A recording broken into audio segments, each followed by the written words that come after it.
surprised that her daughter-in-law had turned down the idea of inviting her father to come and see the new arrival. Although they had never really extended any hospitality to him, Eleftheria found it strange that Yorgos Petrakis was not being given the opportunity to see his first grandchild. Surely, she thought, he deserved a little happiness, given that his other daughter, Maria, was a leprosy patient on Spinalonga, the island where his wife had died some years before. It was Anna's choice, however, and she was not going to intervene. When the baby was around 10 days old, Andreas came in one evening a little later than normal. As usual, Anna turned her head away when he leant to peck her on the cheek. "I went to see the priest," he announced, "to fix the date of the baptism." Anna could not object. She had been refusing to leave the house, so Andreas had been obliged to make the arrangements alone. In the Vandoulakis family, a child was always baptized within a few weeks of birth. Any later than that broke with tradition. "I have also been considering who should be her godparent," he said bluntly. "I think we should ask Manolis. He's already part of the family, and I can't think of anyone else who will always be there for our daughter." Manolis was the obvious choice for Nonnos, given that neither Anna nor Andreas had any close friends, but Anna had been reluctant to suggest it herself. She could scarcely suppress her joy. "That's a lovely idea," she said. "Will you ask him tomorrow?" It was the first time Andreas had seen his wife smile for many months. That night, she steeled herself to look in the mirror. She recoiled. Her skin was dry and sallow, and the shadows under her eyes were purple. The hair that she had once been so proud of was thin and matted, and her body had lost its contours.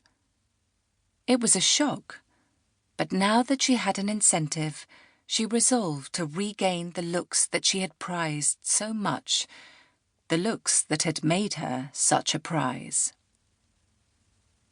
The baptism would be the first time she would encounter Manolis after many months, and also the first time that she would be seen by other acquaintances and family members. It was more than enough to motivate her.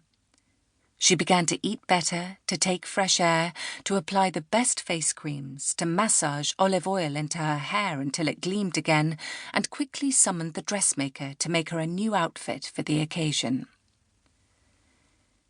As soon as she began once again to pause in front of mirrors rather than avoid them, her vanity returned in full.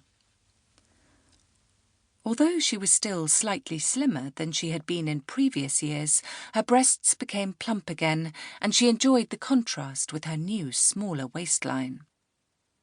She threw herself into the practical preparations for the baptism, organising the feast, the flowers, the music, the various robes for the child, and favours for the guests. It was to be a grand event, with as many people as could be crammed into the Elonda church for the service, and hundreds more invited to the festivities afterwards.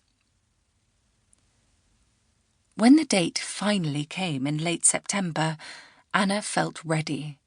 She was renewed and excited about the day. The dress she had made accentuated her hourglass figure and flattered her regained curves. It was made of crimson silk. She and Andreas arrived with the baby to an already full church. In the front row sat all the members of the Vandoulakis family, the patriarch, Alexandros, upright and dignified, Eleftheria, his wife, elegant and expressionless, determined not to betray the slightest emotion, even on this special day for her granddaughter. Olga, the elder of the two sisters, and her husband, Lefteris, sat with their 4 unruly children between them.